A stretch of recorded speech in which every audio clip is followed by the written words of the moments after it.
তাহলে 2 ঘন্টার নোটিশে যখন আপনি 70 টাকা বাড়িয়ে দিচ্ছেন, এই লাভ আসলে কার পকেটে যাচ্ছে? দিনের একটা লম্বা সময়ে আসলে গ্যাস পাওয়া যায় না, কখনোই পাওয়া যায় না। কিন্তু 2 চুলার জন্য 1080 টাকা এবং 1 চুলার জন্য 900 টাকা এটা আমাদেরকে দিতেই হয়। আমরা গ্যাস পাই আর গ্যাস না পাই, এই বিলটা আমাদেরকে সবসময় দিতে হয়েছে। গত প্রায় 2 সপ্তাহ ধরে ঢাকা শহরের কোথাও গ্যাস পাওয়া যাচ্ছে না। অবশ্য বারবার মন্ত্রীরা বলছেন যে অল্প সময়ের মধ্যে নাকি তা ঠিক হয়ে যাবে, কিন্তু আপনি যদি লক্ষ্য করেন বাংলাদেশে এই ঢাকা শহরে কোনো এলাকাতেই দিনের একটা লম্বা সময়ে আসলে গ্যাস পাওয়া যায় না, কখনোই পাওয়া যায় না।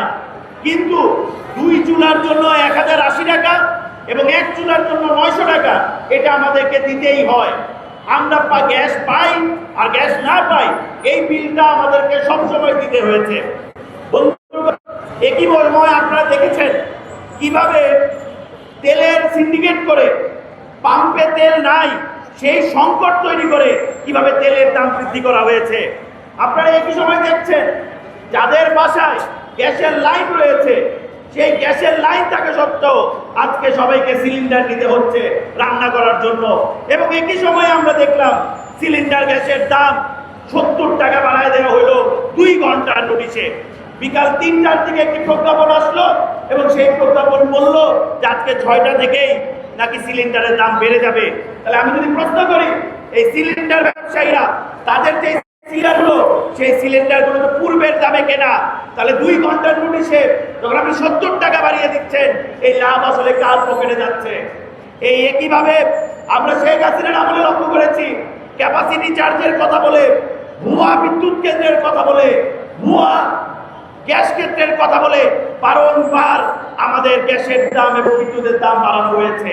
এবং আমরা লক্ষ্য করেছি এই দাম যখন বৃদ্ধি হয়েছে সেই সময়ও আপনার আজকে এই দামগুলো যখন বৃদ্ধি হয়েছে তখন কোনো প্রকার জনগণের অংশগ্রহণ মেনে নেওয়া হয়নি। একটি গণশুনানি করার কথা, এসবের দাম বৃদ্ধি করার কথা শুনানি করে, কিন্তু আমরা লক্ষ্য করেছি নামকাস্ত অর্থে শুনানি করে বারংবার বিদ্যুৎ এবং জ্বালানির দাম বাড়ানো হয়। আমরা গতকালকে লক্ষ্য করলাম আমাদের সরকার, তারা যে একটি নির্বাচিত সরকার, তারা একটি বিজ্ঞপ্তি দিল যে ভুতুরে বিদ্যুতের বিল নিয়ে কথা বলা যাবে না। যদি ভুতুরে বিদ্যুতের বিল নিয়ে কেউ কথা বলে তার বিরুদ্ধে যথাযথ ব্যবস্থা নেওয়া হবে। আমরা লক্ষ্য করলাম আমরা সাফারার হব, কষ্ট করবো, কিন্তু তারপরও আমরা কিছু বলতে পারবো না, জনগণ কিছু বলতে পারবে না, জনগণকে মেনে নিতে হবে তাদের কথা। এই হলো আজকে আমাদের অবস্থা।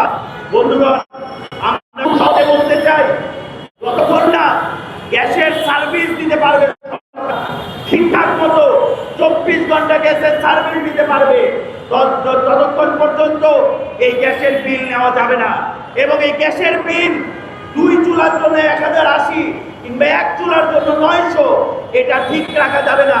যতক্ষণ সার্ভিস দিবে ততক্ষণের বিল দিবে, এর বাইরে কোনোভাবে এই বিলকে নির্দিষ্ট করা যাবে না।